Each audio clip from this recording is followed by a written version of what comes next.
Bonjour peuple de Dieu, je pense que vous allez bien. Pour ma part, je vais très bien.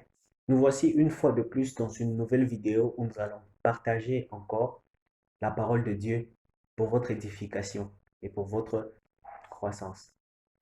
Donc la fois passée, en effet, nous avons parlé de la nouvelle naissance et je crois qu'aujourd'hui tu es né de nouveau. Tu sais exactement qu'est-ce qu'il faut faire pour naître de nouveau. Nous avions dit la fois passée que pour naître de nouveau, il faudrait croire en la personne merveilleuse de Jésus-Christ, croire en son œuvre parfaite, et cela va permettre à ce que tu puisses naître de l'Esprit, naître de Dieu. Et à partir de là, tu appartiens à la famille de Dieu. Bienvenue à EJT Ministries, le ministère de la grâce et de la vérité. Maintenant que tu es né de nouveau, en effet, quand nous naissons sur cette terre, nous sommes enfants, nous sommes bébés. Et pour arriver à un stade plus élevé, il nous faut croître, il nous faut grandir, il nous faut de la nourriture qui va nous permettre de croître, d'avancer correctement. Et alors ici, spirituellement, qu'est-ce qui est cette nourriture qui va nous permettre de croître, de grandir, d'évoluer et d'être accompli? C'est en effet aujourd'hui que nous allons comprendre exactement qu'est-ce que c'est la bonne nourriture d'un chrétien. Comme un bébé, en effet, il naît avec, il naît avec des organes qui sont bien sûr petits, donc tout est petit sur son corps. De ce fait, il doit prendre de la nourriture liée à son âge, liée à sa circonstance. Il ne faut pas qu'il commence directement à prendre de la nourriture solide, mais par contre, il faudrait qu'il commence avec de la nourriture qui est plus ou moins normale. De ce fait, qu'est-ce qui est alors la nourriture pour un enfant de Dieu?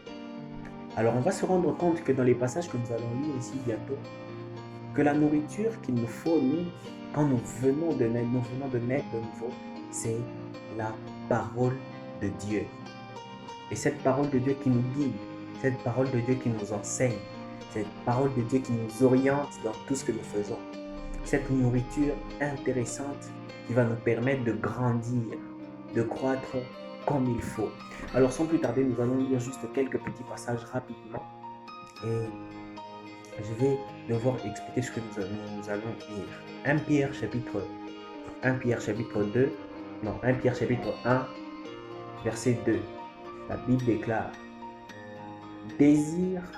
désirez comme des enfants nouveau-nés le lait spirituel et pur, afin que par lui vous croissiez pour le salut. Donc ici, l'apôtre Pierre est en train d'expliquer exactement que quand nous naissons de nouveau, nous avons besoin du lait spirituel. Nous avons besoin de ce lait spirituel et pur qui va nous permettre de bien croître, qui va nous permettre de bien grandir. Et c'est très important de comprendre, de lire la parole de Dieu parce que cela va nous permettre d'avoir de la connaissance sur la personne de Jésus-Christ. Qui est Jésus-Christ? D'ailleurs, j'aime beaucoup quelque chose. L'apôtre Paul, quand il rencontre le Seigneur Jésus-Christ, quand Jésus-Christ va lui apparaître, il pose une question au Seigneur. Il lui dit: mais qui es-tu, Seigneur? Et c'est une question très importante que nous, chrétiens, devons poser au Seigneur Jésus. Parce qu'avoir la connaissance de la personne en qui nous avons placé notre foi est primordial et très important. Fort malheureusement, beaucoup de chrétiens aujourd'hui croient au Seigneur Jésus, mais ont difficulté de défendre leur foi. Et ils ont difficulté de défendre leur foi. Pourquoi? Parce qu'ils ne connaissent pas la personne en qui ils ont placé leur foi. Ainsi, lire la parole de Dieu, lire la Bible, va nous permettre d'avoir de la connaissance sur la personne merveilleuse de Jésus-Christ. Cela va nous permettre de bien vivre épanoui parce que nous connaissons la personne en qui nous avons placé notre foi. Alléluia. Et quand nous lisons l'apôtre Paul écrivant à Timothée, 2 Timothée chapitre 3 verset 16, l'apôtre Paul nous dit une chose. Il dit: toute écriture est inspirée de Dieu et utile pour enseigner, pour convaincre, pour corriger, pour instruire dans la justice. afin que l'homme de Dieu soit accompli et propre à toute bonne œuvre. Donc ici, on comprend que cette nourriture va permettre à l'homme de Dieu d'être accompli, va permettre aux chrétiens d'être accomplis, va te permettre à toi qui me suis d'être accompli et de vivre épanoui la grâce merveilleuse de Dieu. Alors, il est très important pour nous de lire la parole, de nous nourrir chaque jour. Et dans les vidéos suivantes, nous allons apprendre comment faut-il lire, étudier, méditer la parole de Dieu. Des choses très importantes que nous devons comprendre et connaître. Quand Christ est venu sur la terre, il est venu nous sauver une fois pour toutes. Et le désir, le souci, la volonté de Dieu, c'est que nous puissions être accomplis, que nous puissions vivre épanouis, que nous puissions vivre dans sa pure, pleine et bonne volonté. Et c'est ça le désir de Dieu, que nous puissions vivre épanouis, que nous soyons dans la grâce de Dieu en abondance. Et de ce fait, pour y participer, avoir une connaissance, avoir des bonnes informations et y croire devient quelque chose d'important et de primordial.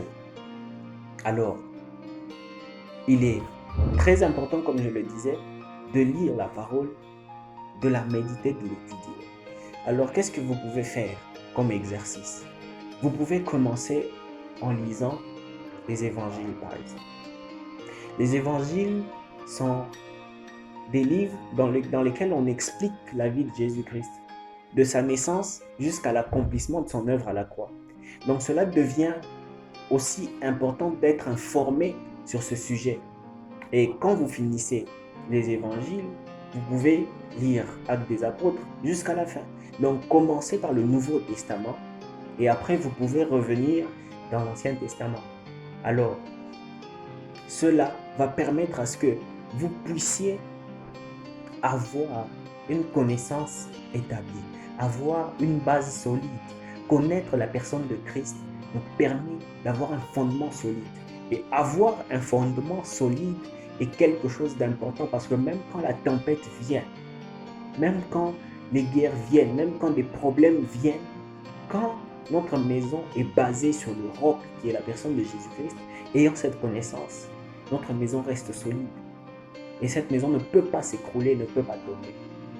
Donc lire la parole de Dieu, lire la Bible nous permet d'avoir de la connaissance, de bâtir notre foi parce que nous emmagasinons la connaissance sur la merveilleuse personne de Jésus-Christ. Alors que l'Éternel Dieu vous bénisse abondamment, que la paix et la grâce de Dieu vous soient accordées dans le nom puissant de Jésus-Christ de Nazareth, notre Seigneur et notre Sauveur. Amen. Bienvenue à EJT Ministries, le ministère de la grâce et de la vérité.